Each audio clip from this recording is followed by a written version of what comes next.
Live from New Delhi, you're watching DD India Newsa, India's voice to the world. I'm Ramesh Ramachandran. Coming up in the next hour. Brisk polling for the third phase of India's parliamentary election. High voter turnout recorded in the states of Assam and West Bengal.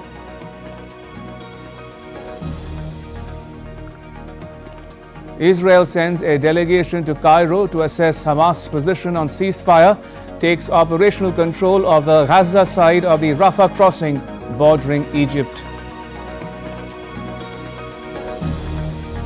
And Vladimir Putin sworn in for the fifth term as Russia's president, says dialogue with the West possible on equal terms.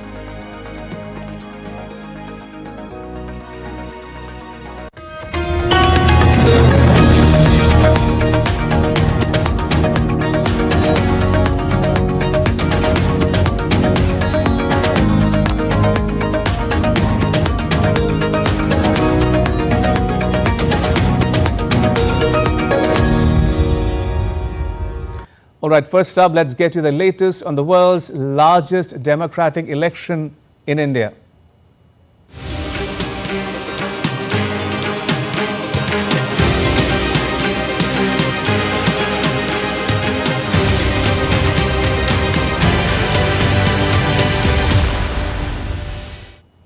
Polling for the third phase of India's parliamentary election concluded on Tuesday. More than 61% voters exercised their franchise in this phase of election, which covered 93 seats spread over 10 states and 1 union territory. Prime Minister Narendra Modi cast his vote at Ahmedabad in Gujarat. Voting started for the third phase of general elections in India in most of the constituencies at 7 in the morning and concluded at 6 in the evening, barring some exceptions in northeastern states and left-wing extremism-affected areas. Prime Minister cast his vote at Nishan Higher Secondary School in Ahmedabad, which falls under the Gandhinagar Lok Sabha seat. Union Home Minister Amit Shah is contesting from this parliamentary constituency. After casting his vote, Prime Minister spoke to the media and urged people to come out and cast their vote in record numbers to make this election more vibrant. आज तीसरे चरण का मतदान है। मैं देशवासियों को विशेष रूप से आग्रह करूंगा कि लोकतंत्र में मतदान ये सामान्य दान नहीं है। हमारे देश में दान का एक महात्म्य है और उसी भाव से देशवासी ज्यादा से ज्यादा मतदान करें.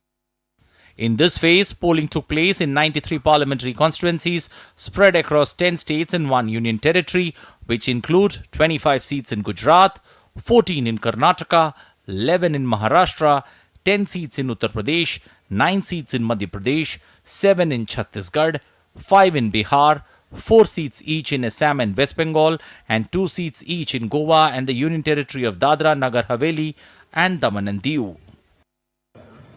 Long queues of voters were seen at different polling booths.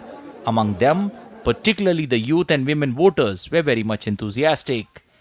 The development of the area, and it is very important to vote your candidate so that you can get better opportunities in your local area and all over India. I think it's my right to vote here since I'm a citizen here, so I think everyone should cast their vote, at least irrespective of whom you vote for, but at least you have to cast your right. That's what I feel. I think we want to change something, and there is a need for change, and we see that happening, so it is better to vote or cast. Some of the prominent candidates whose political fate got sealed in the EVMs today include senior BJP leaders Amit Shah, Mansukh Mandavia, Jyotiraditya Scindia, Prahlad Joshi, Shivraj Singh Chauhan, Basavaraj Bommai, Congress leaders Digvijay Singh, Samajwadi Party leader Dimple Yadav and NCP Sharad Pawar faction leader Supriya Sule. A large number of foreign delegates also witnessed India's polling process and its management. 75 delegates from 23 countries visited polling stations in 6 states as part of the International Election Visitor Program. Raghav Jha's report for DD India. Polling was held for 4 seats of West Bengal. The state is notorious for poll violence and some of it did play out, but no casualties were reported. Gautam Roy reports from Murshidabad. In West Bengal, 2 of the 4 seats polling in the third phase of the national election saw sporadic incidents. Jangipur's BJP candidate Dhananjay Ghosh had an altercation with the Trinamool booth president and Murshidabad Left Congress Alliance candidate and CPM Politburo member Mohammad Salim tangled with some TMC candidates. Some crude bomb blasts were also reported in the seats, but no casualties were reported. TMC supporters also targeted BJP's Dakshin Malda candidate Shrirupa Mitra Chaudhary at a polling booth. TMC के पदाधिकारी है, उन्होंने भीड़ इकट्ठा किया और जो polling station का मेन जो एंट्रेंस है, एंट्रेंस को घेर लिया और वहाँ पे पॉलिटिकल स्लोगन शाउट करना शुरू किया और वो स्लोगन शाउटिंग के माध्यम से वो जितने वोटर वहाँ पे है उनको ऑब्स्ट्रक्शन हो रहा था और उनके अंदर एक फियर भय की वार्ता दे रहे थे. Elsewhere, the polling on the 4 West Bengal seats was largely peaceful. In the Gangetic Plains area where minorities dominate, people of all communities and age groups stepped out of their homes since early morning to exercise their democratic right. Muslims are more in Murshidabad than Hindus, but all is well here. मेरा country के लिए जो नेता I only expect changes in the country, so I voted from my heart. As a student, I need employment. I only need that. Despite crude bomb blasts, clashes and altercations, the 4 seats that went to polls in the third phase of West Bengal can be said to have polled largely peacefully. The figures for 5 p.m. for the turnout is 73.93%, but by the time the final figures come out, West Bengal will probably set a new record in terms of its turnout and will turn out to be a true flag bearer of India's thriving democracy. With camera person Uttam Singh, Gautam Roy, Murshidabad, DD India. Meanwhile, polls closed for the third phase of India's election in 10 seats of Uttar Pradesh. Amritpal Singh reports from Sambhal. In what was a largely peaceful voting came to an end at 6 p.m. for the 10 constituencies of Uttar Pradesh that went to polls on Tuesday. Voters turned out in large numbers since morning. First-time voters, youngsters, senior citizens, women, people from all communities came out and voted.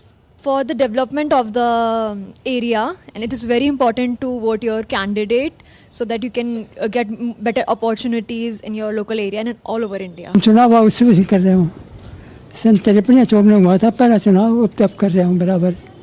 Barring a few incidents like a mild lathi charge at a polling booth here in Sambhal where I am, or the incident of Shivpal Yadav being asked to leave his son Aditya's constituency in Badaun, citing ECI rules that no outsider is permitted in the constituency on the day of polling. Otherwise, it was a largely peaceful voting.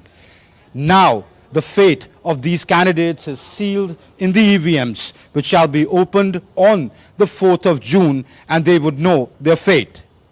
With cameraman Yogesh Kumar, this is Amritpal Singh for DD India in Sambhal, Uttar Pradesh. Excitement was in the air as Assam's first-time voters exercised their franchise.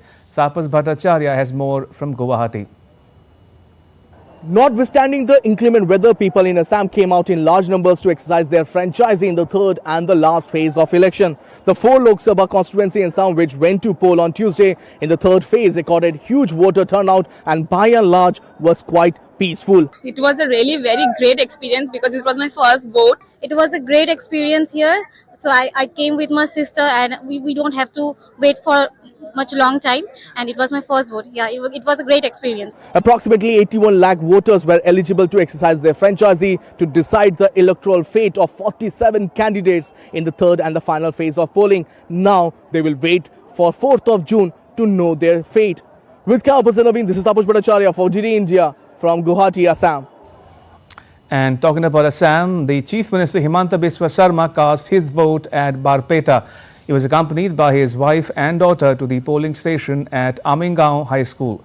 He thanked the people of Assam for participating in the Festival of Democracy. The last day of Assam election, we have completed peacefully all the 3 phases. There was a very good turnout. Almost we have recorded more than 80% votes in first 2 phases.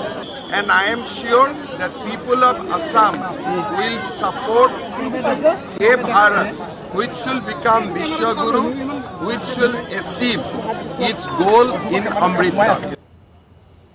And polling has concluded for 9 constituencies of Madhya Pradesh. 127 candidates were in the fray. The list included 2 former chief ministers and a minister in the national government of India. These 9 constituencies had more than 17 million eligible voters. More than 20,000 polling booths were set up. Lok Sabha elections in the state of Madhya Pradesh has concluded, where a total of 9 constituencies, including Bhopal, Vidisha, Guna, Rajgarh, Morena, Bhind, had gone for polls this time around. But as far as the voting percentage is concerned, it has been recorded significantly higher than the second phase, when 6 constituencies had gone for polls. बढ़िया रहा, इंतजाम भी बढ़िया है, सब कुछ police प्रशासन वगैरह सब व्यवस्थाएं बढ़िया हैं, कोई किसी तरीके की दिक्कत नहीं है। प्रशासन के बहुत अच्छे इंतजाम थे। सुबह सुबह भीड़ रही काफी, लेकिन उसके बाद फिर मौसम के हिसाब से लोग कम आते गए और कंटिन्यू चलता गया। Over 20,000 polling booths were set up and 127 candidates were there in the poll fray for these 9 constituencies. As far as the track record of Lok Sabha elections is concerned, then the Bharatiya Janata Party has been performing overwhelmingly. In fact, in the last elections in 2019, BJP had secured 28 out of 29 seats. In 2014, BJP had secured 27 out of 29 seats, with 2 going to the Congress party. But what is going to be the result this time around, that is logged in the electronic voting machines that are still kept inside these polling booths. And the fate of all of these 127 candidates that were in the poll fray are now locked up in these kind of polling booths inside the electronic voting machines, and the result will be out on 4th June. From Bhopal, Madhya Pradesh, with camera person Ramakant Sharma, Akshay Dongre, DD India. Still to come on DD India News Hour. France's president hosts his Chinese counterpart at a remote mountain pass in the Pyrenees. And Australia slams China for putting the lives of its defense personnel at risk in international airspace.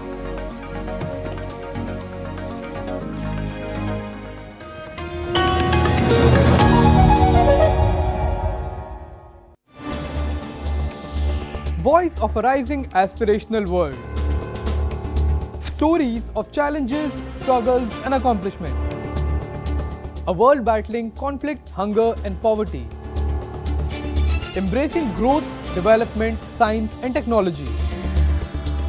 A voice of progress, a voice of unity. Watch Voice of the Global South with me, Akshay Dongre, only on DD India.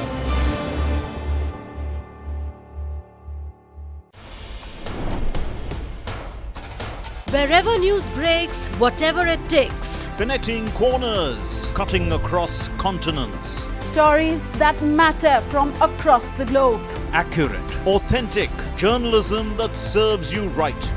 From politics to glamour, from sports to world affairs, with a fusion of aesthetics and substance. Introducing news in a new avatar. Experience the world through a new lens. Stay tuned to DD India for an exciting journey beyond borders.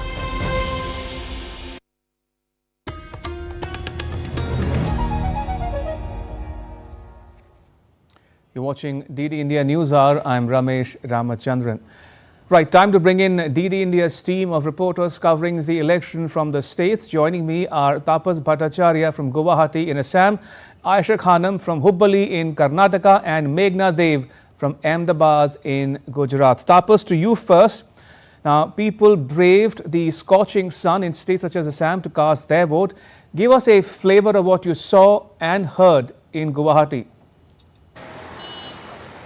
Well, let me just put it this way, that in other parts of the country there was a scorching sun, but in in Guwahati, or for that matter nearby areas. It was the inclement weather, especially the rain that played spoil sport in the first half of the day. It was continuously raining, and yet we saw people coming out in large numbers, especially the elderly one. It was heartening to see the elderly one coming out, making their voices heard.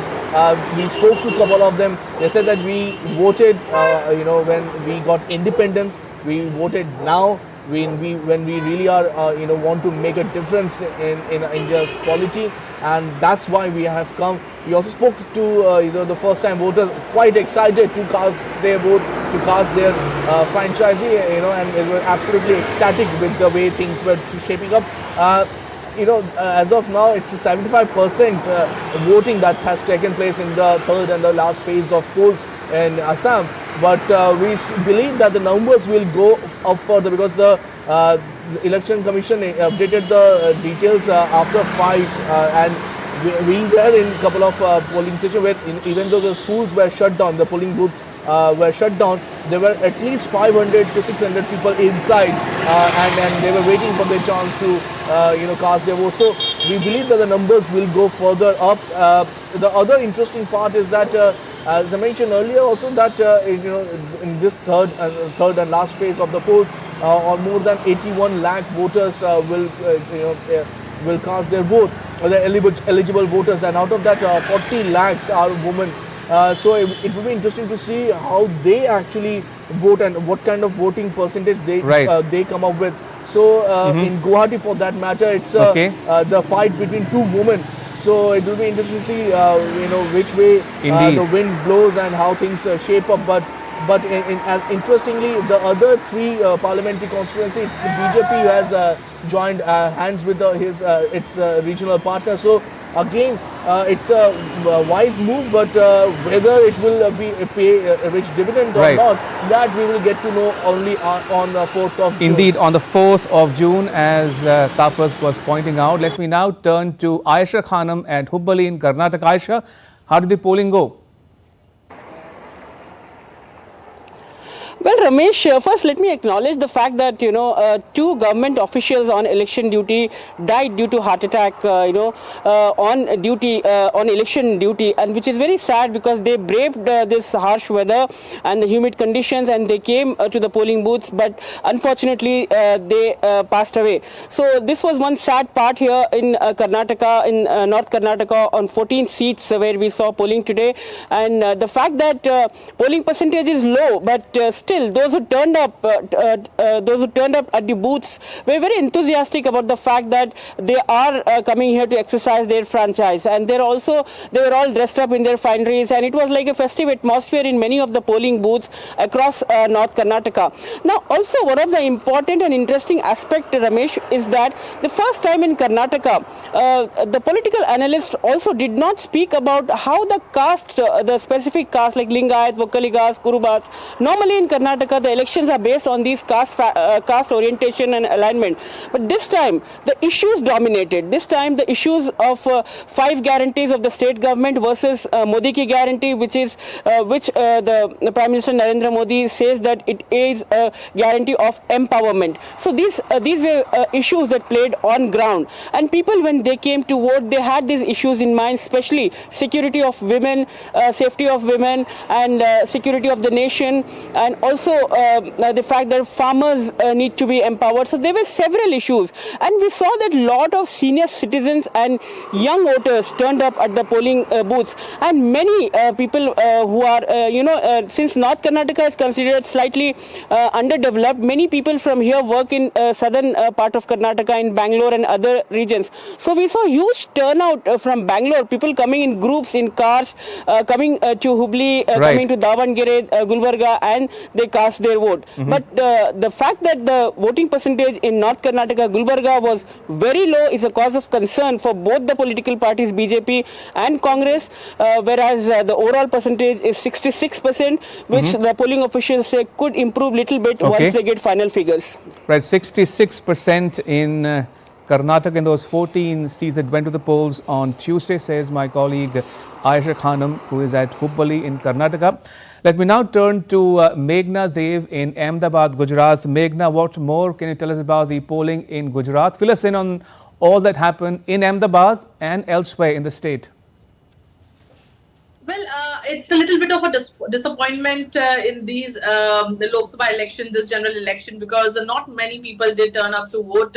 Gujarat, for that matter, till evening 5 p.m. has recorded around 55.22% voter turnout, which is really less compared to the last voter turnout of 2019, which was somewhere around 64%. So we did almost see 8 to 9% dip in that. But while tomorrow, when all the figures are going to come, with these are the approximate figures till 5 p.m. We will get new figures tomorrow morning, which will probably have a slight increase on this. But still, we did see that, as usual, urban voters were very hesitant of coming out of their houses and casting their vote. Because obviously, because of the summer and because of the weather, it might have it might have restricted them to come out of their homes and cast their vote. But having said that, we definitely did see in rural areas, semi-urban areas, south of Gujarat, north of Gujarat, which is the belt for farming and dairy sector. We did see good voter turnout, especially in Valsad, which has always been, quite a few times it has been on the top in terms of voter turnout. Valsad did record a good voter turnout. Banaskantha did record a good voter turnout in the north of Gujarat. But urban voters again left us disappointed when they did not come out of their houses. But I will definitely echo what Tapas said about the elderly voters. We did see in the very early hours of in the first half, we did see a number of senior citizens come out to exercise their franchise. We did see them very excited. They were, a few of them did also narrate the earlier experiences they have had in the 70s, in the 80s, and how did they go and cast their vote. How they were also explaining to us how things have changed till now. And they were, in fact, they looked quite more excited than the youngsters this time around, what we saw here in Ahmedabad especially. While there were a couple of villages in Banaskantha, as well as in Bharuch, we did completely boycott the elections. Nobody in that village went out to vote. So this has been informed by the Chief Electoral Office here in Gujarat. Besides that, there also, the temperature was somewhere around 42 degrees Celsius. And the polling officials did manage to, conduct the elections successfully here. Also, things had been put in place in terms of, all the sweep activities. And after that, how the polling stations were managed properly with water facilities, parking, waiting areas, and much more. So definitely, the Election Commission did put in a lot of effort, but the voter turnout definitely leaves us a little disappointed. So as you heard there, rain did not deter voters in Assam, but the summer heat did play spoil sport and led to urban apathy, as Meghna was pointing out. Elsewhere in Karnataka, as Aisha pointed out, tragic deaths of 2 polling personnel in the state, and also, interestingly, caste played second fiddle to development issues, says Aisha Khanam in Karnataka. Thank you all for joining us. Aisha Khanam in Karnataka, Tapas Bhattacharya in Assam, and Meghna Dev in Gujarat. Appreciate it. Now moving on, campaigning for the next phase, that is phase 4 of the election, is gaining momentum.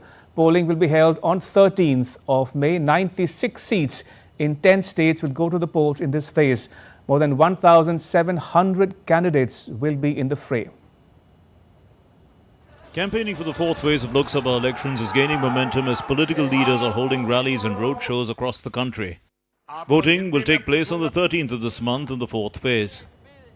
India's Prime Minister and senior BJP leader Narendra Modi on Tuesday visited Madhya Pradesh and Maharashtra and campaigned for the Bharatiya Janata Party. While addressing a rally in Khargone, he accused the opposition of not working for the development of the people.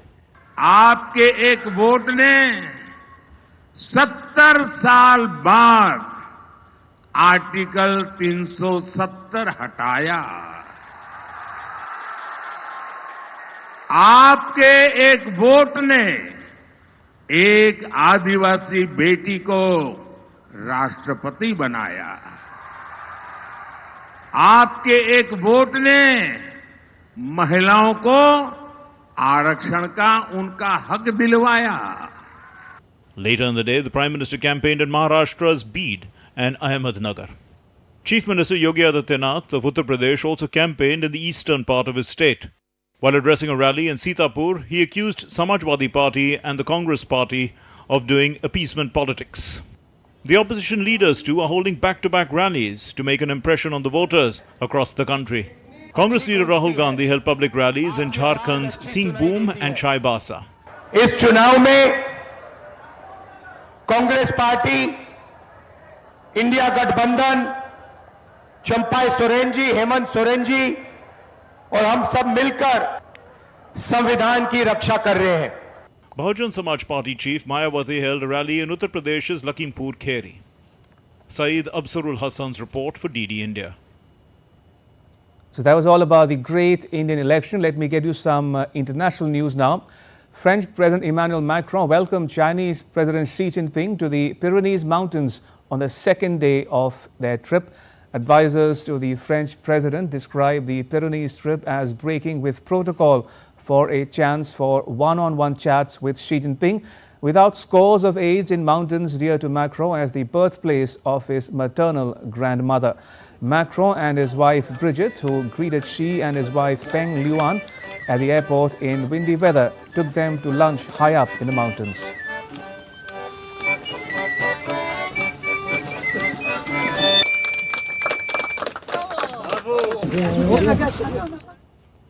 Australia's Prime Minister Anthony Albanese said that it was unacceptable for Australian defence personnel to be put at risk in international airspace by the Chinese military as they took part in an operation to enforce United Nations sanctions on North Korea. Australia on Monday said that a Chinese fighter jet endangered an Australian military helicopter during an unsafe and unacceptable confrontation over the Yellow Sea. The Chinese Air Force jet dropped flares above and several hundred meters ahead of an Australian helicopter on a routine flight on Saturday. Albanese said that China had not yet responded publicly to Australia's representations over the incident. On the incident that we have reported on, we have made very strong representations at every level to China about this incident, which we regard as unprofessional and unacceptable. Australian Defence Force personnel were going about their job in international waters but also in international skies to support the United Nations in the sanctions that they have against the North Korean regime. That is part of Australia being good global citizens, and Australian Defence Force personnel should not be at risk whilst they're doing that. So we have a very clear position there. All right, now take a look at what else is making news around the world. On Monday, the Libyan Criminal Investigation Department released a video showcasing what they hailed as the triumphant rescue of more than 100 illegal migrants, some of whom were injured in Kufra. This marked the inaugural operation of their recently formed Joint Emergency Security Chamber.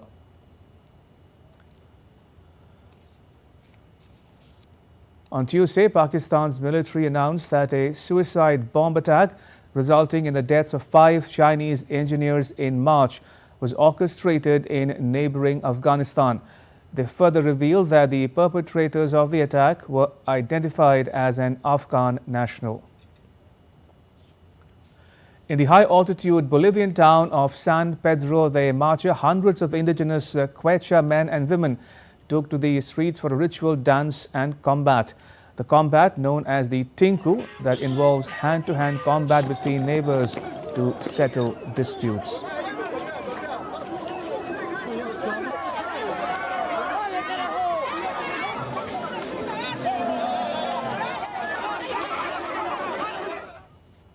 Still to come on DD India News Hour. Belarus conducts tactical nuclear inspection together with Russia. And Iran says that talks with the chief of the UN nuclear watchdog have been positive.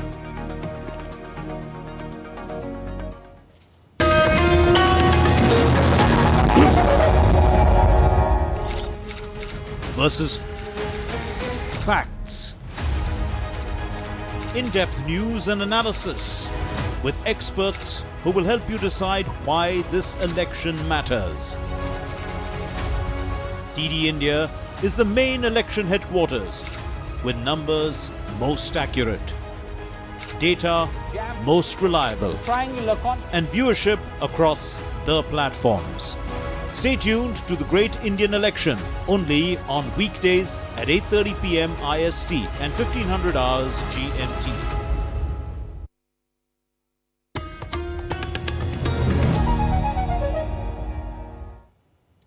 You're watching DD India News Hour. I'm Ramesh Ramachandran. A quick recap of the headlines.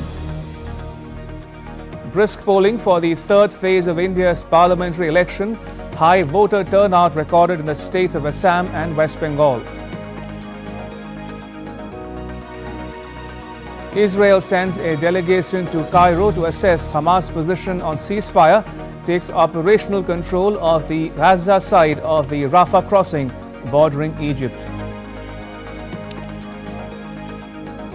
And Vladimir Putin, sworn in for the fifth term as Russia's president, says dialogue with the West possible but on equal terms. President Vladimir Putin was sworn in for a new 6-year term on Tuesday at a Kremlin ceremony in Moscow. After the official inauguration ceremony, Putin reviewed the troops outside in Kremlin's Cathedral Square and later attended a mass held by Russian Orthodox Church Patriarch Kirill. Putin, in power as president or prime minister since 1999, begins his new mandate more than 2 years after he sent tens of thousands of troops into Ukraine, where Russian forces have regained the initiative after a series of reversals and are now seeking to advance further in the east. Following the swearing-in ceremony, Putin said that he was ready for talks on security and strategic stability, but only if there was no arrogance from the United States and its allies. We have been and will continue to be open to strengthening good relations with all countries that see Russia as a reliable and honest partner. We do not refuse dialogue with Western countries. The choice is theirs, whether they intend to continue to try to restrain Russia's development, to continue a policy of aggression, continuous pressure on our country for years, or to seek a path to cooperation and peace. Belarus on Tuesday carried out tactical nuclear drills with Russia. Belarus President Alexander Lukashenko had ordered a surprise inspection of its forces in charge of such weapons. During the inspection, the entire range of activities from planning, preparation and use of strikes with tactical nuclear weapons were checked. The checks also involved an Iskander missile division and a squadron of Sukhoi 25 aircraft. I received an order from the Commander-in-Chief of the Armed Forces of the Republic of Belarus to conduct a surprise inspection of the forces and means of non-strategic nuclear weapons carriers. A division of the Iskander tactical system and a squadron of Su-25 aircrafts are placed on standby to carry out their intended tasks. This test will be conducted strictly in accordance with the time schedule established by the Commander-in-Chief.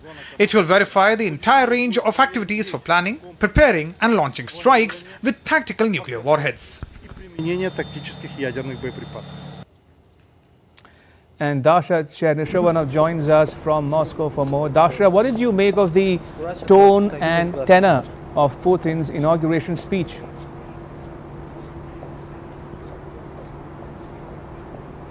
Well, that was a short speech given the history of speeches that the Russian president is typically given. But speaking of the tone, we can certainly say that the Russian president was very clearly outlining what the priorities for his next 6-year term would be. Speaking of those, we understand that it is the well-being of the Russian people that is paramount for the next term. And having said that, you have to keep in mind that Russia is now in its 3rd year waging a special military operation in Ukraine. So we understand from his speech that those goals are yet to be achieved, and Moscow will continue with the course it has chosen. The Russian president said that the very fact that he was re-elected for the fifth term shows that the Russian course is right. Also, interestingly, we've heard the Russian president talking about the international agenda. He did say that Russia is open for the dialogue with the West, including when it comes to the strategic security negotiations. But again, he has stressed that those talks have to take into account the Russian interests. They have to be recognized. But at the same time, he also noted that Moscow is willing to continue building the so-called multipolar world order with the partners that are interested in doing that. So the speech of the Russian president after his inauguration has highlighted that Moscow is open for the cooperation with the global majority, as Moscow describes it, while also keeping in mind the development of its economy and well-being of the people. Dasha, you spoke about the priorities of President Putin in his new term. Now, in that context, how would you describe the state of Russia's economy? Any challenges on that front for Putin in his new term?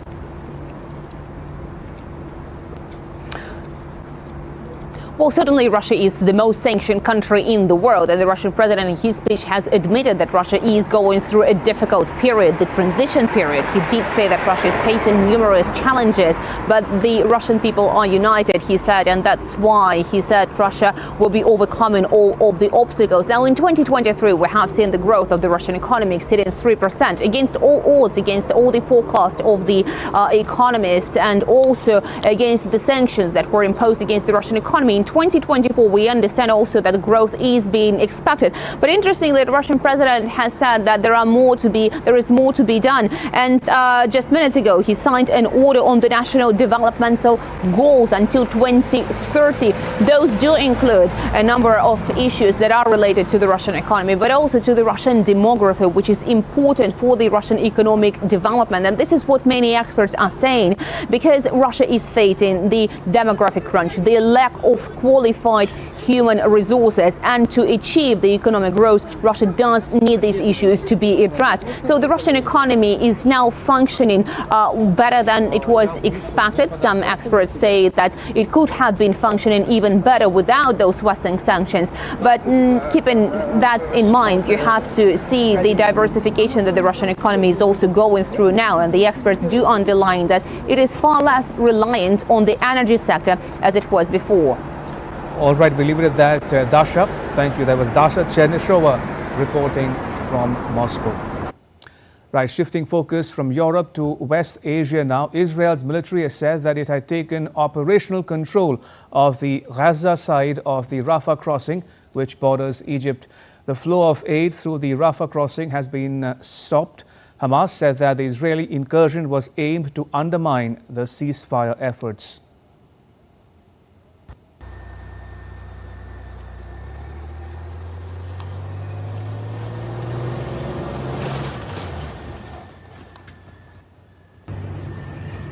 There seems to be no end in the ongoing Israel-Hamas conflict after Israeli forces took over operational control of the Gaza side of the Rafah crossing, which borders Egypt. These are the visuals of trucks lining up in Egypt's Rafah as humanitarian aid reaching Gaza comes to a halt after Israel's move.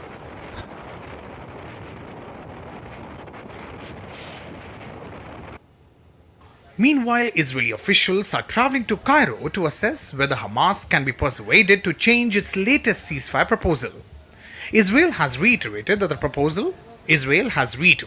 proposal as it currently stands is unacceptable. On Monday, Hamas agreed to a Gaza ceasefire proposal from the mediators. Israel said all proposals are being examined seriously while it continues to operate in Rafah.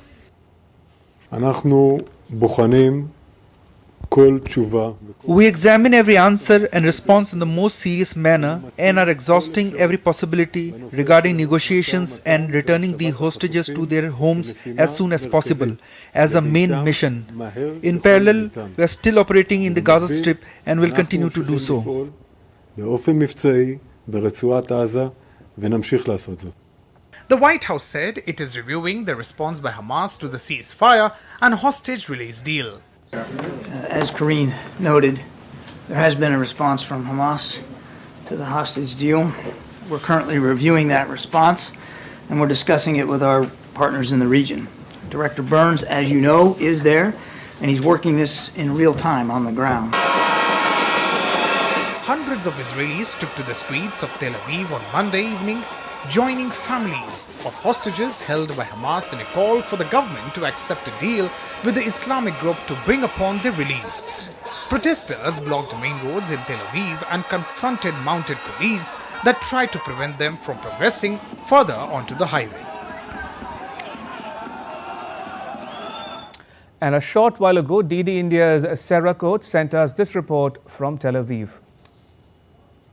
This means that the Israelis aren't going down with as much force as was expected. We do know at this hour that Israeli tanks are surrounding the Rafah border crossing area, but this comes after certain Palestinian militant groups in the Gaza Strip fired more rockets at the Kerem Shalom crossing, and this is why one of these vital aid routes, which has really been bringing these urgent humanitarian supplies into the Gaza Strip, does remain closed. So, of course, there is a lot of fear surrounding these humanitarian efforts on the ground. You've got the Kerem Shalom crossing, also the Rafah border crossing, both closed for now. Israel says it will reopen them once the security situation gets better. But for now, these people in the east of Rafah, they are continuing to leave, as well as other people down in the south, not in these evacuation areas. They say they are very, very concerned about what may happen in the coming days. But you did mention a limited scope operation. That is what we are seeing now amid these calls, these warnings from the international community, just as to what could happen if Israeli forces actually do go hard down into Rafah. Right. In some other news, UN Secretary General Antonio Guterres on Tuesday appealed to Israel and Hamas to spare no efforts to get a truce deal and warned Israel that an assault on Rafah would be a strategic mistake, a political calamity and a humanitarian nightmare. Secretary General makes some remarks. We will not be taking questions today.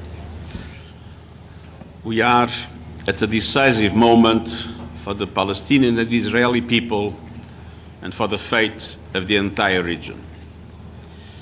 An agreement between the government of Israel and the leadership of Hamas is essential to stop the unbearable suffering of Palestinians in Gaza and of the hostages and their families. It would be tragic if weeks of intense diplomatic activity for peace in Gaza yield no ceasefire, no release of hostages, and a devastating offensive in Rafah. I reiterate my appeal for both parties to show the political courage and spare no effort to secure an agreement now, to stop the bloodshed, to free the hostages, and to help stabilize a region which is still at risk of explosion. UN nuclear watchdog chief Rafael Grossi met with Iran's nuclear chief Mohammad Islami at Isfahan in a bid to bolster the International Atomic Energy's oversight of Tehran's atomic activities. Islami said at a joint press conference with Grossi that talks between the two were positive and productive. Grossi said that the talks focused on resolving outstanding issues. He said that the cooperation between the two agencies requires further measures within the Non-Proliferation Treaty framework. What is important for me now is to say that we continue to believe that this document is a valid instrument. It is a clear indication of the areas where we need to work, in particular at this phase, through very concrete steps. Still to come on DD India News Hour. Winners of the Pulitzer Prize for 2024 announced.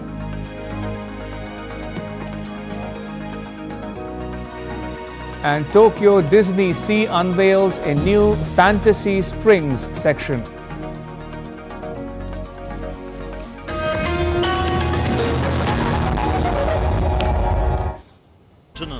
Stories that matter from across the globe. Accurate, authentic journalism that serves you right.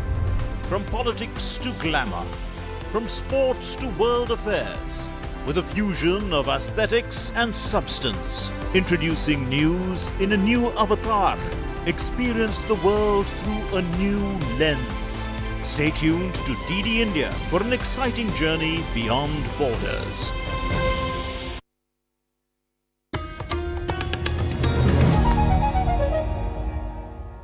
You're watching DD India News Hour. I'm Ramesh Ramachandran. During her ongoing visit to Shimla on Tuesday, India's President Draupadi Murmu paid a visit to the Sri Sankat Mochan temple.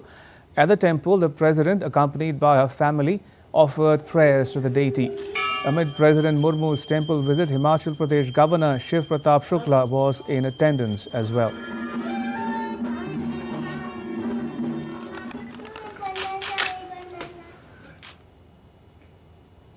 President Draupadi Murmu also took a leisurely stroll down the Mall Road, engaging with local shopkeepers and interacting with locals during her visit.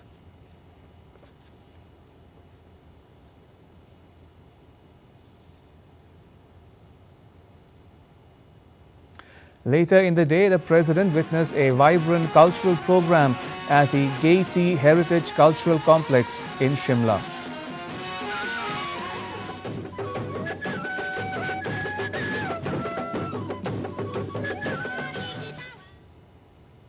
In response to media queries regarding the float in the Nagar Kirtan parade in Malton, Canada, India's External Affairs Ministry expressed concern with violent images that were used against India's political leadership. Similarly, a float depicting the assassination of former Indian Prime Minister was also used in a procession last year. Display of posters of Indian diplomats have also been put across Canada, threatening violence against them. India strongly stressed that celebration and glorification of violence should not be a part of any civilized society and called upon the Government of Canada to stop providing criminal and secessionist elements a safe haven and political space in the country. India's renewable energy capacity has increased by 388% over the last 10 years. In a panel discussion held at Sri Lanka Press Institute in Colombo, founder and CEO of CEEW, a green energy and environment think tank, Dr. Arunabh Ghosh, said that India has become the fourth largest solar energy market by deployed capacity in the world. He added that CEEW has made the message on green energy more inclusive by using rap songs and other popular methods like cartoons to spread the message of environment. India is constantly evolving its market design so that the costs keep coming down, both for the utilities and for the consumer. The Climate Change Office of Sri Lanka, the Climate Vulnerable Forum, and Nativa Capital of Portugal signed an MOU on Tuesday in Colombo to work together on a farming and forest protection project in the country. The project provides support to 15,000 farming families in the Anuradhapura district in a project under the Climate Prosperity Plan. The total investment for this project is $100 million, with each farmer family receiving $6,000 for equipment and technology, including solar-powered sprinklers. Every project in the Sri Lanka Climate Prosperity Plan is designed so that it is environmentally friendly and sustainable, meanwhile still giving you an economic return. Bangladesh Prime Minister Sheikh Hasina on Tuesday urged the International Organization for Migration to raise more funds from newer sources for assistance of the Rohingyas sheltered in Bangladesh. She asked the IOM to help relocate the Rohingyas to Bhashan Char with all the facilities, including education, healthcare and employment. Around 30 to 35,000 Rohingyas have been relocated to Bhashan Char so far. Hasina said that her government has deployed appropriate number of security personnel in the Rohingya camps at Cox's Bazar.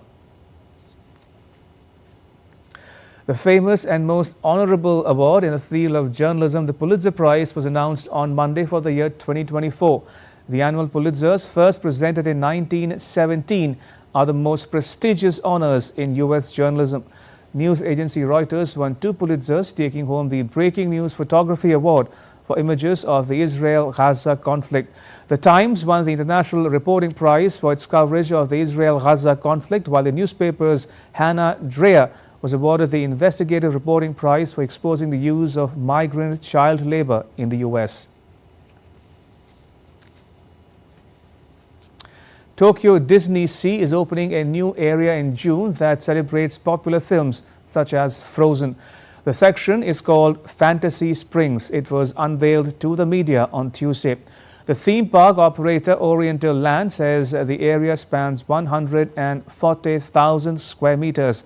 It's the largest expansion of the Disney Sea since the park opened in the year 2001. The expansion cost $2 billion. The company expects the new section to boost the sales by an additional 10%.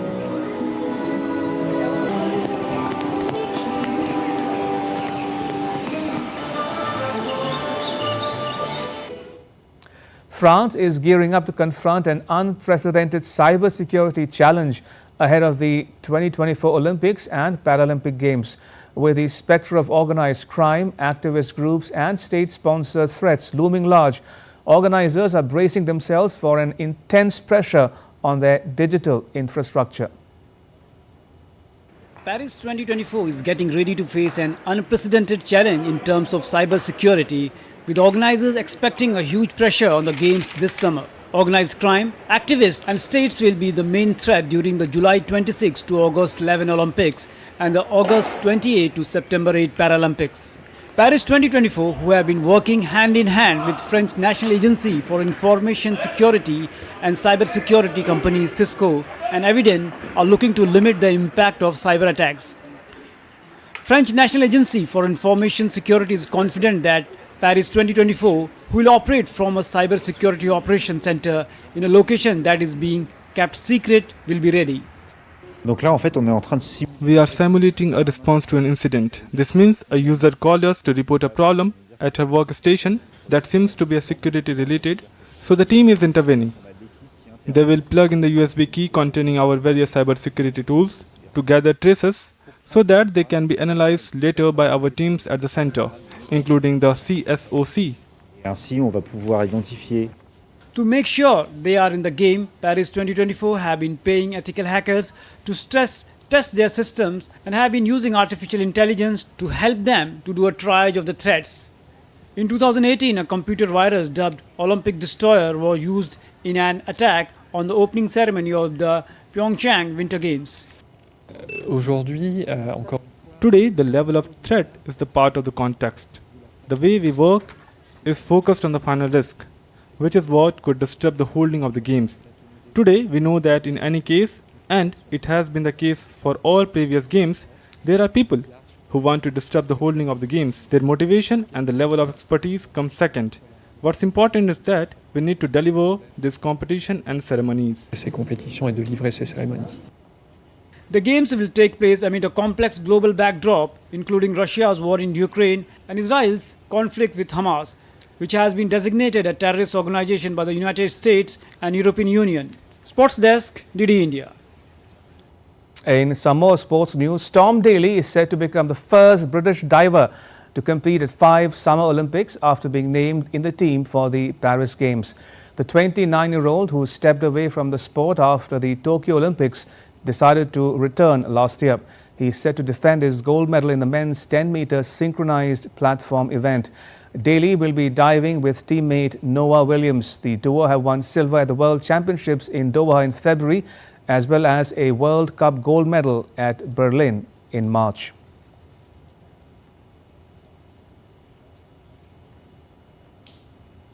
And with that, it's a wrap on this edition of DD India News Up. For those of you on the go, you can get all the latest news and updates on the DD India mobile app. The app is available on both Android and iOS platforms. You can scan the QR code on the screens now to download it.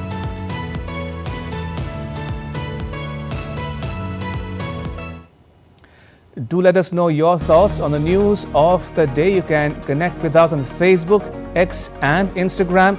You can also check out our website ddindia.co.in. We'll be back with more news as it breaks here on DD India. I'm Ramesh Ramachandran. All of us here in New Delhi, thanks for watching DD India News Hour.